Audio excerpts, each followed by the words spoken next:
রাসূল বলেছে 5 ওয়াক্ত নামাজ যদি পড়তে পারো, 5 ওয়াক্ত নামাজের মধ্যে যে গ্যাপ আছে, গ্যাপের গুনার কাফফারা হয়ে যাবে। ফজর থেকে জোহরের গ্যাপ, তুমি জোহর পড়লাই, গুনার কাফফারা হয়ে গেল। তবে কবিরা নয়, সগীরা গুনাহ। আমার নবী বলেছেন আল জুমাতু ইলাল জুমআহ, এক জুমা থেকে আরেকটা জুমার মাঝখানে একটি সপ্তাহের গ্যাপ। তুমি যদি এই জুমাটা পরিপূর্ণভাবে যদি পড়তে পারো, আরেকটা জুমা যদি এই পরে আগামী জুমাটাও পরিপূর্ণ পড়তে পারো, মাঝখানে একটি সপ্তাহের গুনার কাফফারা হয়ে যাবে, যদি তুমি দুটোটা জুমার সঠিক নিয়মে আদায় করতে পারো। অসুস্থ হয়ে গেছে, আমার কাছে মনে হয় ওয়াজ করতেছি আমি আর ক্লান্ত হয়ে পড়তেছেন আপনারা। এটা কি হইল? ক্লান্ত হলে চলবে, মাত্র একটি রাত্র কিছু অংশ, তারপরে তো আমরা আবার আগের জায়গায় চলে যাব, তাই না? একটু সময় আমি ছেড়ে দিব। আমার যে বাকি আলোচনাগুলো বলেছি ছোট ছোট করে একবারে কোট করে নিয়ে এসেছি। আমার দিকে দেখেন, আল্লাহ রাসূল বলেছেন রমাদান ইলা রমাদান, এক রমজান থেকে আরেক রমজানের মাঝখানে 300 দিনের পার্থক্য। কতদিন? 300 দিনের একটা ডিস্টেন্স। আল্লাহ রাসূল বলেছেন তুমি এই বছরের রোজা এবং এর পরের বছরের রোজা যদি ঠিক মতো আদায় করতে পারো, তাহলে তোমার মাঝখানে একটি বছরের গুনার কাফফারা হয়ে যাবে। সুবহানাল্লাহ। তবে শর্ত হলো কবিরা গুনাহ থেকে বেঁচে থাকতে হবে। বুঝে আসছে? তাহলে এটা জুমার দিনটা সব দিনের চাইতে দামি, সবচেয়ে উত্তম রূপে গোসল করবেন। আজকের থেকে ডিজিটাল শার্ট, আরেকটা কথা বলে দেই, আমাদের এলাকার ছেলেরা জিন্স প্যান্ট পরে না, এটা টোটাল হারাম। চাইলে দলিল দিতে পারবো, সব দলিল মোবাইলে আছে।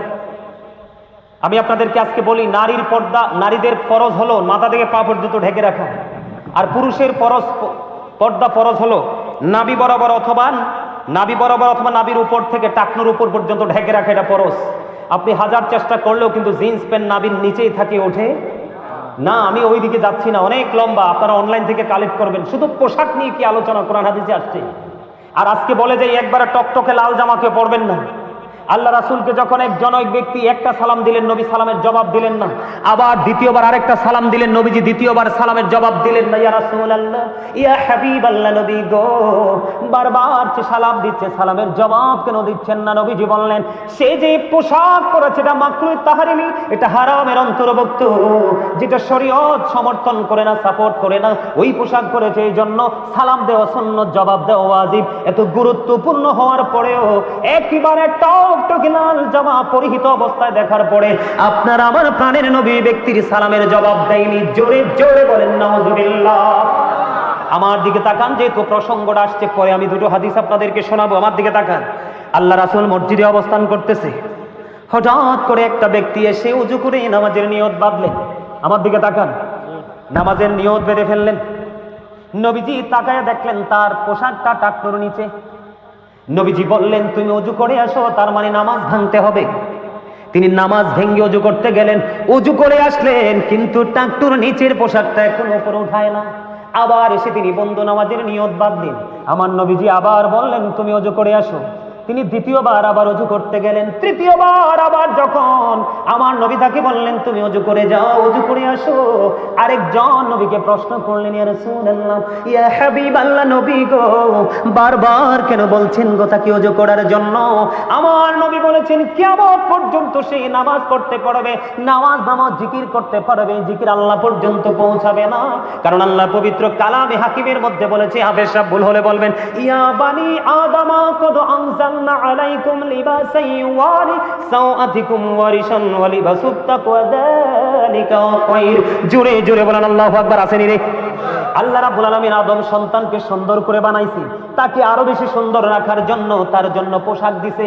একটা হলো প্রতিনিয়ত লজ্জাস্থান ঢাকার পোশাক, আরেকটা দিছে সাজের পোশাক, আরেকটা দিল তাকওয়ার পোশাক। আল্লাহ বলতেছেন, সবচেয়ে উত্তম পোশাক হলো আল্লাহর কাছে তাকওয়ার পোশাক, যেটা পুরুষের উপর দিয়ে থাকবে নাভি বরাবর অথবা উপরে, আর নিচের দিক দিয়ে থাকবে টাকনুর উপরে। সুবহানাল্লাহ বলেন না কেন? সুবহানাল্লাহ। পরবিন নিয়ে পোশাক, লুঙ্গি বলেন, প্যান্ট বলেন, ট্রাউজার বলেন, পায়জামা বলেন, হুশ করে পরবেন। আজকে বলে গেলাম, এদিক দিয়ে রাখবেন নাভি বরাবর অথবা নাভির উপরে, নিচের দিক দিয়ে রাখবেন টাকনুর উপরে, অন্যথায় আপনি নামাজ পড়তে পারবেন। বুখারীতে আরেকটা হাদিস এসেছে, একেবারে সিম্পল ছোট। আমার নবী বলেছেন, যেই ব্যক্তি অহংকার করে করে লুঙ্গি বলেন, প্যান্ট বলেন, পায়জামা বলেন, ট্রাউজার বলেন, যেটাই বলেন, টাকনুর নিচে ঝুলি ঝুলি পড়বে, নবীজি বলেছেন তার ঠিকানা হলো জাহান্নাম। আরো জোরে বলেন না নাউজুবিল্লাহ।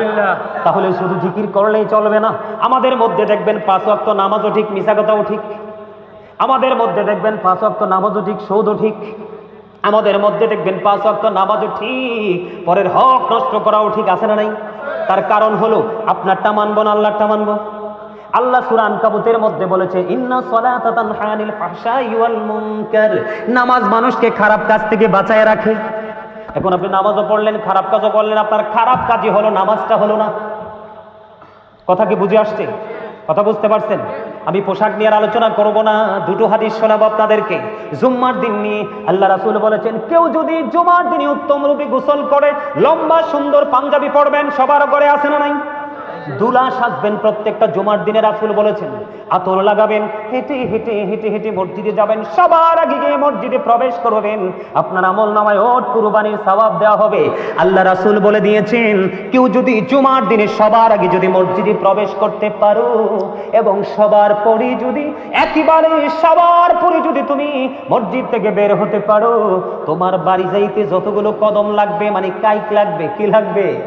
তোমার বাড়ি যাইতে যতগুলো কাইক লাগবে, কদম লাগবে, প্রত্যেকটা কদমের বিনিময় তোমার আমল নামায় 1 বছরের নফল ইবাদতের সওয়াব দেওয়া হবে। বুঝছেন নি? তার মানে যার বাড়ি যত দূরে সে তত বেশি নিয়ামতের। এটা হলো জুম্মার দিন। কোন দিন? আর এমনি সচরাচর যে আমরা নামাজ পড়ি, সেই নামাজের ফজিলত সেটাও কিন্তু জিকির, বলেছিলাম মনে আসেনি? নামাজও কি, হজও কি, কাউকে ভালো কাজের জন্য ডাকাও কি, কাউকে খারাপ কাজ থেকে বারণ করাও কি, সুবহানাল্লাহ বলা কি? আমার কথা বলেন না কেন? বুঝতে করতে হবে তো, নাহলে বাদ দিলে ভুলে যাবেন আবার। সুবহানাল্লাহ বলা কি, আলহামদুলিল্লাহ বলা কি, লা ইলাহা বলা কি, আল্লাহু আকবার বলা কি? তাহলে জিকির সম্পর্কে পরিপূর্ণ ছোট্ট একটা বিষয় পাইলেন তো? কথা বলে না? এবার আসেন বন্ধু, নরমাল আমরা 5 ওয়াক্ত নামাজ পড়ি। আমার নবী শীতের দিনে বের হলেন, হাদিসের রাবি হলেন হযরতে আবু যর রাদিয়াল্লাহু তাআলা আনহু। আমার নবীজি শীতের দিনে বের হলো। শীতের দিনে দেখেন না না গাছের পাতা ঝরে কি ঝরে না? কথা কয় না। যেটি ঝরিয়া যেটি কালা না, আর যেটা যেটা ঝরার পরে যেটা বের হয় এটা কি সুন্দর না? এটার মধ্যে কোনো কলঙ্ক থাকেনি, বাতাসটাও তো মিষ্টি থাকে, থাকে না? কেন বললাম? এটা কিন্তু হাদিস শরীফের কথা, আমার বানানো না। আমি কিন্তু, আপনারা আমার অনলাইনে আলোচনা শোনেন কিনা জানি না, আপনারা আমার অনলাইনে আলোচনা শুনলে দেখবেন একটা কথা আমি অপ্রাসঙ্গিক অগ্রহণযোগ্য বলি না, কারণ অনেক কষ্ট, অনেক পরিশ্রম, অনেক স্ট্রাগল করে, অনেক প্রতিকূলতা মোকাবেলা করে আজকে আল্লাহ আমাকে এই জায়গা নিয়ে এসেছে, যেটা গোটা পৃথিবীর কাছে একটা স্থান আমার হয়ে গেছে। এটা আপনাদের দোয়া এবং ভালোবাসাই হয়েছে, আলহামদুলিল্লাহ বলেন। এই জন্য আমি কখনো স্টেজে বসতে, এটা অত্যন্ত পবিত্র একটা জায়গা, চারপাশে রহমতের ফেরেশতারা আজকে বেষ্টনী দিয়ে রেখেছে, বড় নিয়ামতের একটা জায়গা। আমি নিজে থেকে কিচ্ছু বলি না, যেটুকু জেনেছি সেটুকু বলার চেষ্টা করি। আমার নবীজি যখন বের হলো শীতের দিনে, বের হওয়ার পরে তিনি দেখলেন গাছের পাতাগুলো বিরামহীন ভাবে ঝরছে। হাদিস শরীফের মধ্যে এসছে, আমার নবী যখন গাছের পাতা ঝরতে যখন দেখলেন, গাছের পাতা ঝরতে দেখে আমার নবী সঙ্গে সঙ্গে হাদিস শরীফের মধ্যে এসেছে গাছের ডাল ধরলেন। দেখবেন পাতা ঝরতে থাকলে একটু ধরলে লাড়া দিলে তো আরো পরে, বড়ুই বলেন, আম বলেন, যে কোনো ফাঁকা ফল বলেন, ঠিক কিনা বলেন, গাছে কিন্তু রাখা সম্ভব হয় না। আমার নবী কি করলেন? গাছের ঢাল ধরলেন, ধরার পরে ডাক দিলেন, হে আবু যর। আবু যর উত্তর দিলেন, লাব্বাইকা ইয়া রাসূলুল্লাহ। আবু যর হাজির হয়ে গেলেন। আমার নবী বললেন, হে আবু যর, তুমি চাইয়া দেখো, শীতের দিনের কারণে শুষ্ক হয়ে গাছের পাতাগুলো যেমনি ঝরে ঝরে পড়ছে, ঠিক আল্লাহর বান্দাগুলো, আমি নবীর উম্মতগুলো যখন নামাজ নামক জিকিরের মাধ্যমে যখন আল্লাহ রাব্বুল আলামিনের কুদরতি কদমে যখন কপালটা লাগাইয়া সেজদা দিবে রে, সেজদাটা দিতে দেরি ওই শীতের দিনের গাছের পাতার মতো তার জীবনের সবগুলো গুনাহ ঝরে পড়ে যাবে। ও মাগো, আমি বুঝাইতে বুঝাইতে একবারে টায়ার্ড হয়ে যেতেছি, আপনারা রিল্যাক্সে বসে সুবহানাল্লাহটা কর না। আমি না একটু আগে বললাম সুবহানাল্লাহটা জান্নাতের মেহমানদের খাবার। এই মেয়ে আমার দিকে তাকান, আপনারা তো আমার বেজালে ফালান, আবার এই জিকিরের পাল্টা আবার রিপিট করতে হবে। এখন আমি আমার বিষয়ে চলে যেতে চাইছিলাম। একটু বলি, প্রতিদিন মানুষ যেমন ডাবল, খাবারও লাগে ডাবল। কি? পৃথিবীর খাবার কিন্তু যে কোনো জায়গায় গেলে পাওয়া যায়, দেখবেন এক গ্লাস পানি অথবা নর্মাল 2টা বিস্কিটও দেয়, এটা দেহের খাবার। কিন্তু রুহের খাবারটা যে কোনো জায়গায় পাওয়া যায় না, রুহানিয়াতের মানুষ ছাড়া। আজকের এই জায়গাটা হলো রুহানিয়াতের বাজার করা। আপনারা জানেন না এটা যে একটা শপিং সেন্টার? আজকের এই জায়গাটা পৃথিবীর কোনো শপিং না, আখেরাতের শপিং করার জায়গা হলো এটা। সুবহানাল্লাহ বলেন না? ব্রেইনে সেট আপ দিবেন, একটু পর থেকে এটাকে আমল করার চেষ্টা করবেন, তাহলে এই ধন্য দেহেরটাও মিলে গেল, রুহেরটাও মিলে গেল। তাহলে জিকিরে লাভ না লস? আর জোরে কর। আমরা জিকির করবো তো? জিকির কিন্তু কোরআন শরীফ একটা আনলে ভালো আছিল আর কি। একটা ব্যবস্থা করতে পারবা নি কোরআন শরীফ? মনু মোবাইলে হইবে না, একবারে জেনুইন কোরআন শরীফ একটা নিয়ে আসো তো। যাও, এলাকার কে আসো, বাড়িতে একটা ঘর থেকে একটা নর্মাল কোরআন শরীফ নিয়ে আসো। যাও, মক্তব থেকে হোক, কারো ঘর থেকে হোক, একটা কোরআন শরীফ আমার জন্য নিয়ে আসো। আমার মোবাইলে তো আছে কোরআন শরীফ, কিন্তু এনতে তো তেলাওয়াত করবো না, বেনিফিট নাই তো। হেনতে কইলে লাভ হইতো না, হেনতে কইলে লাভ হইব। সুবহানাল্লাহ বলেন। আচ্ছা, এখন আমি আপনাদেরকে বলি, আমি কিন্তু একটা আয়াত নিয়েছি পবিত্র কালামে হাকিমের 29 পারা মনে হয় সম্ভবত, একবারে লাস্ট থেকে। ইয়া আইয়ুহাল্লাযীনা আমানু ও আনফুসাকুম ওয়া আহলিকুম নারা। আল্লাহ বলেছেন, O believers, save yourself and your families from the fire.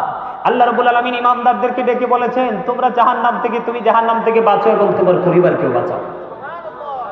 ওমা আল্লাহ গো, সুবহানাল্লাহকে তো দ্বন্দ্ব শুরু হয়েছে কিল্লে, এতক্ষণ তো ভালাই আছিলেন সবাই। আরো জোরে কর না সুবহানাল্লাহ। এত সকালে ঘুমাইলে হইব? আমার মনে আছে আমি যখন ছোট ছিলাম, আমাদের গ্রামে তো আর এইভাবে মাহফিল হতো না। ওই ফিরাতুলে মাহফিল হইতো, আমাদের পাহাড়পুর মসজিদ মাঠে মাহফিল হইতো, ওই আনন্দপুরে মাহফিল হইতো। বিকাল বেলায় তো হাইটে হাইটে গিতাম মাহফিলে, যে স্টেজে বসে থাকতাম, গজল গাইতাম। এই যে মানসিকতাটা এখন কোথায় গেল ছেলেদের? একবারে চলে গেছে। মোবাইল ধ্বংস করে দিয়েছে আমাদেরকে, একেবারে আমাদেরকে ধ্বংস করে দিয়েছে মোবাইল। আপনারা জানেন না, ইহুদি নাসারারা তাদের সন্তানকে জেনুইন শিক্ষা দিচ্ছে, আর আমাদের সন্তানদের হাতে তুলে দিচ্ছে ফেক শিক্ষা। বুঝেন না? না ভুল বললাম? আল্লাহ রাব্বুল আলামিন পবিত্র কালামে হাকিমে বলতেছে, ইন্নাল কাফিরিনা কানু লাকুম আদুওয়াম মুবিনা। আল্লাহ বলতেছেন, the heretics are the eternal enemy of the believers. ঈমানদারদের প্রকাশ্য শত্রু হলো বেঈমান কাফিরেরা। আমার কথার দিকে মন নাই। আচ্ছা, হেতেরি কোরআন শরীফটা আনতে কইছি, বাদন নিরে তুই বাদন। এই দুনোটারে ছোট থাকতে আমি পড়াই গেছিলাম, খুব আদর করে, বাবুল কাকার ছেলে বাদন, রাফি, দুনোটাকে। তো আর যেটা বলতে চাইছিলাম, খেয়াল করছেন? আল্লাহ বলতেছে, বেঈমান কাফেরেরা ঈমানদারদের প্রকাশ্য শত্রু, দুশমন। এখন আমাদের সন্তানরা কিন্তু দুশমনদের সাথে কি হয়ে গেছে? মিলেমিশে একাকার হয়ে গেছে। আমাদের মধ্যে কি সেই কোনো ধরনের ফিলিংস আছে? নেই। কেন নাই? কারণ আমরা আমাদের দায়িত্ব থেকে সরে যেতে চাই। কিন্তু আপনি যদি সরে যেতে চান, কিন্তু আল্লাহ আপনাকে ছাড়বে না। আমার দিকে তাকান, এদিকে তাকান, সবাইকে বলছি আমার দিকে তাকান। বাবা হয়েছেন, শুধু বাবা হয়ে নাচলে চলবে না। আল্লাহ রাসূল বলেছেন, আদিবু আওলাদাকুম আলা সালাসি খিসালিন হুব্বি নবিকুম ওয়া হুব্বি আহলি বাইতিহি ওয়া আলা কিরাআতিল কুরআন। আল্লাহ রাসূল বলেছেন, তোমরা তোমাদের সন্তানদেরকে তিনটি বিষয় শিক্ষা দাও। একটা হলো হুব্বি নবিকুম, নবীর মহব্বত, teach the love of the profit. দুই নাম্বার হচ্ছে হুব্বি আহলি বাইতিহি, নবীর পরিবারের ভালোবাসা শিখাও, টিচ ফ্যামিলি লাভ। তারপরে বলেছেন, কোরআন তেলাওয়াত শিখাও, learn to recite the holy কোরআন।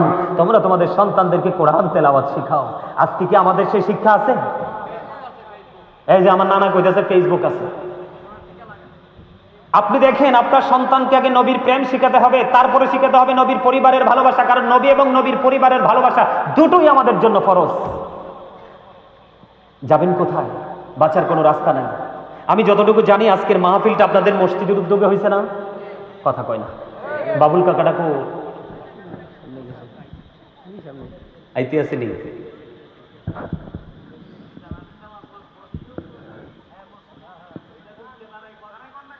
না না, এটা তারা বলতে হবে না। আমি যতটুকু জানি মসজিদের উদ্যোগে হয়েছে। আমি যদি সেই বিষয়ে ঢুকি তাহলে আমি আলোচনা করবো। কাকা নিয়ে আসতেছে, বাবুল কাকা। কাকা একটু কুইকলি আসেন। না না না, বাবুল কাকাই, বাবুল কাকা, বাবুল কাকাই।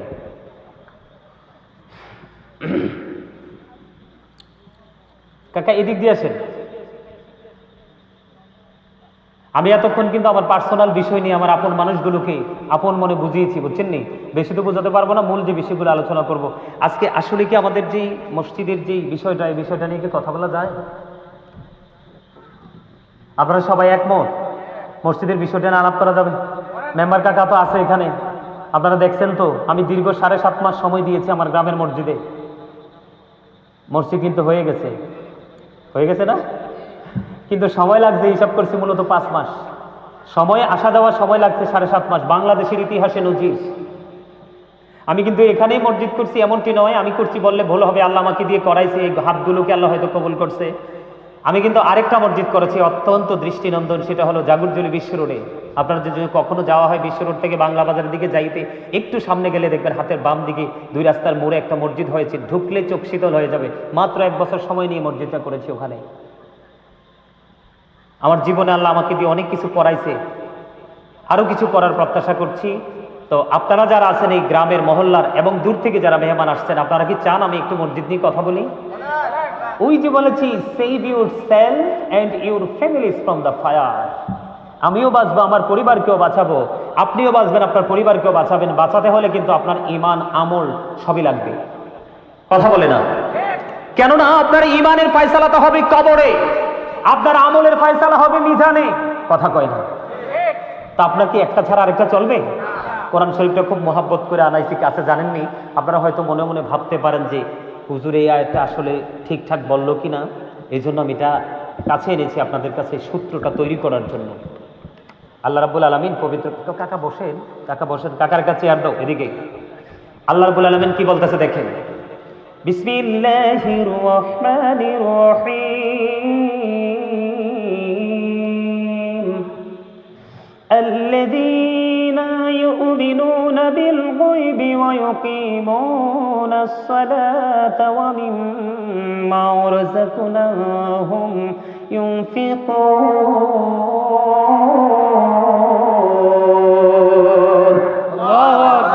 আরো জোরে, আরো জোরে, আরো জোরে।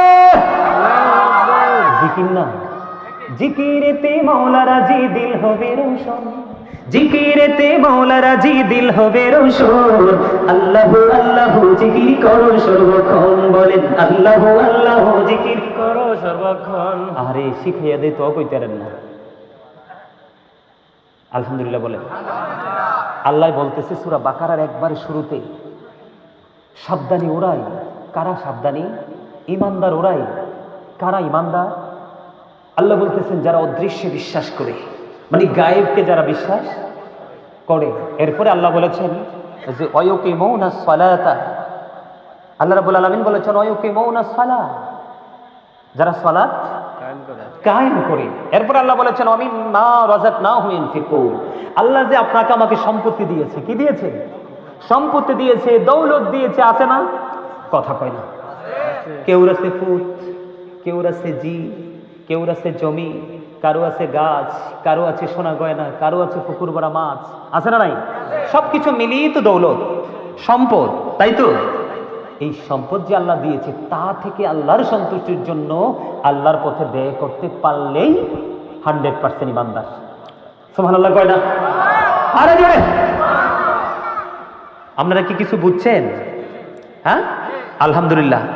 আর কি কোরআন শরীফ থেকে আর দলিল দিতে হবে নাকি আরো দেখে দিব? আপনাদেরকে বোঝানোর জন্য, ইমানদার যারা তাদের বোঝার জন্য একটাই যথেষ্ট। এটার মধ্যে কিন্তু সব লুকায়িত আছে। আপনি আমি 100% হতে হলে আমাদেরকে বিশ্বাস করতে হবে, সালাত কায়েম করতে হবে, আল্লাহ যে দৌলত দিয়েছে, সম্পদ দিয়েছে, আল্লাহর সন্তুষ্টির জন্য দান করতে হবে। সুবহানাল্লাহ বলেন না? বন্ধুরে আমার, আব্দুল্লাহ ইবনে মাসউদ রাদিয়াল্লাহু তাআলা আনহু থেকে হাদিস কানা বর্ণিত, বুখারী এবং মুসলিম শরীফের মধ্যে এসেছে। বন্ধু আমার নবী, আজকে যেমনি আমি আপনাদের সামনে আলোচনা করতেছি, আমার নবী যখন আলোচনা করতেন সাহাবায়ে কেরাম বন্ধু এমন ভাবে নবীজির কথা মনে দিয়ে শুনতেন। আমি একটু প্র্যাকটিক্যালি দেখাই। হাদিস শরীফের মধ্যে এসেছে নবীজির কথার প্রতি তাদের মনোযোগ এত বেশি থাকতো রে, তারা ঘাড়টাকে এমন ভাবে নিচু করত, মনে হতো যেন ঘাড়ের পক্ষীটা বসে গেছে। এতটাই মনোযোগের সহকারে তারা আলোচনাগুলো শুনতেন নবীজির, কারণ এগুলোই তাদের জন্য ছিল অনুসরণীয় এবং অনুকরণীয়। জোরে জোরে কন্যা সুবহানাল্লাহ।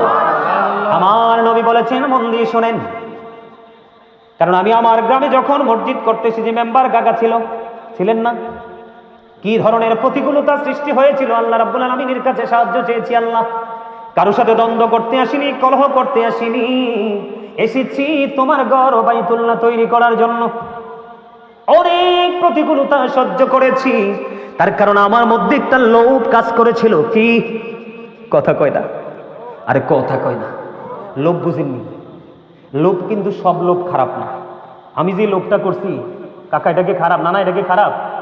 এই ধরনের লোভ থাকা ভালো। আমার মধ্যে একটা লোভ ছিল বন্ধু। বলে হুজুর কেমন লোভ? হযরতে আব্দুল্লাহ ইবনে মাসউদ রাদিয়াল্লাহু তাআলা আনহু থেকে বর্ণিত এই হাদিসখানাও বুখারী শরীফের মধ্যে একই রাবী থেকে বর্ণিত হাদিস। আমার নবী বলতেছে, পৃথিবীর বুকে যদি কেউ একটা মসজিদ বানায়, আল্লাহ রাব্বুল আলামিন ঠিক সেম ঘর তার জন্য জান্নাতে বানিয়ে দিবে। যেই দিন জানতে পেরেছি মসজিদ বানাইলে আল্লাহর ঘর পাওয়া যায় জান্নাতে, সেই দিন থেকে আমার মধ্যে লোভ কাজ করতেছিল বন্ধু। সুবহানাল্লাহ বলেন না? এই লোভের শেষ পর্যন্ত সে মসজিদের শেষ, তাও খুবই অল্প সময়ের মধ্যে, ঠিক কিনা বলেন? আপনি যেই রকম ঘর পৃথিবীর বুকে বানাবেন, আমার নবী বলে দিয়েছেন আপনার জন্য জান্নাতে সেই রকম ঘর বানানো হবে। চট্টগ্রাম থেকে আমার এক ভক্ত ফোন দিল, যখন মসজিদের কাজটা চলমান। উনি ফোন দিয়ে বলতেছে, হুজুর আমি জানি আপনি ভাড়া বাসায় থাকেন, নিজের বাসায় থাকেন না, কিন্তু আপনি মসজিদে নেমেছেন, লক্ষ লক্ষ টাকা পায়, অর্ধ কোটি টাকা চলে যেতে পারে বা তারও বেশি যেতে পারে। আপনি ভাড়া বাসায় থেকে মসজিদ করছেন, ব্যাপারটা বুঝলাম না। তখন আমি কনফিডেন্সলি তাকে উত্তর দিয়েছিলাম, আমি ভাড়া বাসায় থাকলেও আমার মরণ, নিজের ঘর বানায়া থাকলেও আমাকে মৃত্যুবরণ করতে হবে। আমার মৃত্যু কিন্তু নিজের বাড়িতে থাকলে এটাকে বাড়ি কিন্তু প্রতিরোধ গড়ে তুলতে পারবে না, ঠিক কিনা বলে? আমি বলেছি আমি ভাড়া থাকলেও মরতে হবে, নিজের বাসায় থাকলেও মরতে হবে। আমি চাই আমার মরার পরে যেন আমি আল্লাহর কাছ থেকে একটা ঘর গিফট পাই। উত্তরটা তিনিকে সেইভাবে দিয়েছিলাম বন্ধু। আমি আপনাদেরকে সেই মানসিকতা নিয়ে কাজ করতে বলবো। বলে হুজুর কেন বলবো? হযরতে আবু হুরায়রা রাদিয়াল্লাহু তাআলা আনহু থেকে হাদিসখানা বর্ণিত। এই হাদিসতে এসেছে বন্ধু বুখারী শরীফের মধ্যে। আমার আপনার প্রাণের নবী, দু জাহানের বাদশা নবী, তিনি বলে দিয়েছেন,